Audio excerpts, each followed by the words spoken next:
ನೀವು ಇದುವರೆಗೆ ಹೇಳ್ತಿದ್ರಿ ನಾವು 3 ಸಾರಿ ಮಂತ್ರಿ. ಆಯ್ತಪ್ಪ, ಮೊದಲನೇ ಸಾರಿ ಗೆದ್ರಿ, ಮಂತ್ರಿ ಆದ್ರಿ. 2ನೇ ಸಾರಿ ಗೆದ್ದಿದ್ರಿ, ಮಂತ್ರಿ ಆದ್ರಿ. 3ನೇ ಸಾರಿ ಗೆದ್ದಿದ್ರಿ, ಮಂತ್ರಿ ಆದ್ರಿ. ಇದೇ ನಮ್ಮ ಸಮಾಜದ ಎಸ್.ಎನ್. ನಾರಾಯಣ ಸ್ವಾಮಿ ಬಂಗಾರಪೇಟೆ 4 ಸಾರಿ ಗೆದ್ದವನೇ, ಯಾಕೆ ಮಂತ್ರಿ ಆಗಿಲ್ಲ?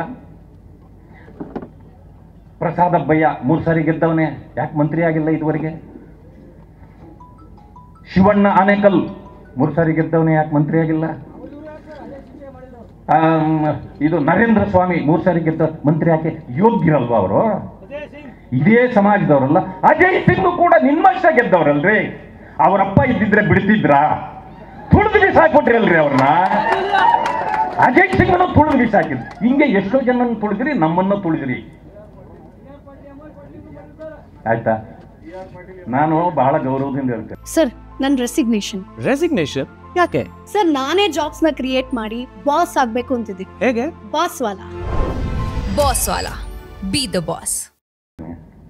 ಇದಾಗಿ ನಾನು ಹೋದೆ, ಫೋನ್ಗಳು ಎತ್ತಕ್ಕೆ ಆಗ್ತಾ ಇಲ್ಲ ನನಗೆ. ಹೆಚ್ಚು ಫೋನ್ಗಳು ನನಗೆ ಯಾವ್ದಾನ ಬಂದಿದ್ರೆ ಅದೆಲ್ಲ ಕಾಂಗ್ರೆಸ್ ಲೀಡರ್ಗಳಿದೆ. ಸರ್ ಅಣ್ಣ, ನಮಗೆ ನೆಮ್ಮದಿ ಕೊಟ್ಬಿಡು, ಇವ್ರದ್ದು ಸಾಕಾಗಿಬಿಡಿದೆ, ನಮಗೆ ನೆಮ್ಮದಿ ಕೊಟ್ಬಿಡು. ನೀನು ಬಂದ ಮೇಲೆ ಅಟ್ಲೀಸ್ಟ್ ಆ ದಲಿತರಿಗೊಂದು ಶಕ್ತಿ ಬಂದಿದೆ. ಅವರು ಪಾಪ ಬಾಯಿ ಬಿಡಲಾರ್ದ ಪರಿಸ್ಥಿತಿಯಲ್ಲಿದ್ದಾರೆ. ನೀವು ಬಂದ ಮೇಲೆ ಅವ್ರು ಬಾಯಿ ಬಿಡೋಂಗಾಗಿದೆ, ಅವ್ರ ಬೀದಿಯಲ್ಲಿ ಓಡಾಡಂಗಾಗಿದೆ. ಅವ್ರ ಮೇಲೆ ಕೇಸ್ಗಳಾಕಿ ಅವ್ರನ್ನ ಒಳಗಾಕ್ತಾರೆ. ಅದೇನಾದರೂ ಅವನು ಎದುರ್ಕೊಂಡ್ಬಿಟ್ರೆ ಎಲ್ಲ ವಾಪಸ್ ಬಾ, ನನ್ನ ಜೊತೆಯಲ್ಲಿರು, ನಿನ್ನ ಕೇಸ್ ವಾಪಸ್. ಹಿಂಗೆ ಮಾಡ್ತಾವ್ರೆ ಅಂತ ಎಲ್ಲ ಕಾಂಗ್ರೆಸ್ ಲೀಡರ್ಗಳು ನನ್ನನ್ನು ಕೇಳ್ಕೊಳ್ತಾರೆ. ಇಂಥ ಪರಿಸ್ಥಿತಿ ಇದು. ಆಯ್ತು, ನೀವು 3 ಬಾರಿ ಮಂತ್ರಿ ಆದ್ರಲ್ಲ, ಇನ್ನೊಂದು ಯಾರ ಜಾಗದಲ್ಲಿ ಆಗಿದ್ದು ನೀವು? ಮೈಸೂರಿನ ಹುಲಿ ಶ್ರೀನಿವಾಸ್ ಪ್ರಸಾದ್ ರಾತ್ರೋರಾತ್ರಿ ಅವರನ್ನ ಮಂತ್ರಿ ಆಗಿದ್ದವರನ್ನ ಕೆಡವಿ ದೊಡ್ಡ ಆಲದ ಮರವನ್ನು ಬೀಳಿಸಿ ಈ ತುಂಬೆ ಗಿಡವನ್ನು ತಂದು ನಿಲ್ಲಿಸಿದ್ದು ಅಲ್ಲಿ ಆಗ ಜಾಗದಲ್ಲಿ. ಅವರಿಗೆ ಈಕ್ವಲ್ ಇದ್ರ ನೀವು? ಇದೆಲ್ಲ ಕಾರಣ ಏನು? ತಂದೆಯವರ ಕೃಪೆ. ಎಲ್ಲರ ತಂದೆಗಳು ನಿಮ್ಮ ತಂದೆಯಂತೆ ಇರ್ಲಿಕ್ಕೆ ದಲಿತರಿಗೆ ಸಾಧ್ಯ ಇದೆಯಾ? ಕೇಳ್ರಿ. ನಾವೆಲ್ಲ ಮಂತ್ರಿಗಳಾಗಲಿಲ್ಲ. ನಮಗೂ ನೀವೇನೋ ನ್ಯಾಯಬದ್ಧವಾಗಿ ಕೊಟ್ಟಿದ್ದಿದ್ರೆ ನಾನು ಇದುವರೆಗೂ ಒಂದು 4-5 ಸಾರಿ ಮಂತ್ರಿನೂ ಆಗಬಹುದಾಗಿತ್ತು. ನೀವೇ ಹೇಳಿಬಿಟ್ರಿ, ಒಂದು ಚುನಾವಣೆ ಗೆದ್ದಿಲ್ಲ ನಾರಾಯಣ ಸ್ವಾಮಿ ಅಂದ್ರಿ. ಮಾನ್ಯ ಪ್ರಿಯಾಂಕಾ ಖರ್ಗೆ ಅವರೇ, ನಾನು ನಿಮ್ಮನ್ನು ನಂಬ್ಕೊಂಡಿರಲಿಲ್ಲ ಸೀಟ್ ಕೊಡಿಸ್ತೀರಿ ಅಂತ. ನಾನು ನಂಬಿದ್ದಿದ್ದು ನಿಮ್ಮ ತಂದೆಯವರನ್ನ. ನಾನು ಅವ್ರ ಜೊತೆಯಲ್ಲಿದ್ದೆ. ಇಷ್ಟು ವರ್ಷಗಳ ಕಾಲ ಕಾಂಗ್ರೆಸ್ಗೆ ದುಡಿದಾಗ ಒಂದು ಟಿಕೆಟ್ ಕೊಡಿಸಿ AICC ಅಧ್ಯಕ್ಷರಾಗತಕ್ಕಂಥವ್ರಿಗೆ ನನಗೊಂದು ಟಿಕೆಟ್ ಕೊಡಿಸೋ ಯೋಗ್ಯತೆ ಅವ್ರಿಗೆ ಇರಲಿಲ್ವಾ? ಯಾಕೆ ಕೊಡಿಸ್ಲಿಲ್ಲ? ನನ್ನನ್ನು ಕೇಳಬೇಡಿ, ನಿಮ್ಮ ತಂದೆಯವ್ರನ್ನ ಕೇಳಿ, ಯಾಕೆ ಕೊಡಿಸ್ಲಿಲ್ಲ ನಾರಾಯಣ ಸ್ವಾಮಿ ಅವ್ರಿಗೆ ಅಂತ.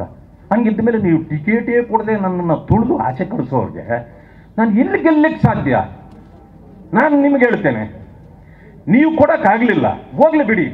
ನೀವು ಮಾಡಿದ ತಪ್ಪನ್ನು ಸರಿ ಮಾಡಿದ ಈ ನಾಯಕರಿಗೆ ನೀವು ನಿಮ್ಮ ತಂದೆಯವರು ಕೃತಜ್ಞತೆ ಸಲ್ಲಿಸ್ಬಿಡಿ ಸಾಕು.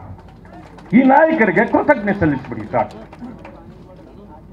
ಈ ರಾಜ್ಯದಲ್ಲಿ ಒಬ್ಬ ದಲಿತ ನಾಯಕ ಬೆಳೆಯಲಿಕ್ಕೆ ಸಾಧ್ಯ ಆಗಿಲ್ಲ ಅಂದರೆ ಒಂದು ಸಾರಿ ಟಿಕೆಟ್ ಕೊಡು, ಅವನು ಸೋಲ್ತಾನೆ. ನೆಕ್ಸ್ಟ್ ಇನ್ನೊಬ್ಬನ ಕೊಟ್ಬಿಡು, ಯಾರು ಬೆಳಿಬಾರ್ದಷ್ಟೇ. ನಾನು ಈಗಲೂ ಹೇಳ್ತೀನಿ, 5ಕ್ಕೆ 5 ಕಲ್ಯಾಣ ಕರ್ನಾಟಕದಲ್ಲಿ MP ನಾವು ಸೋತ್ಬಿಟ್ಟಿದ್ದೀವಿ. ಕಾರಣ ಬೇಡ ನನಗೆ.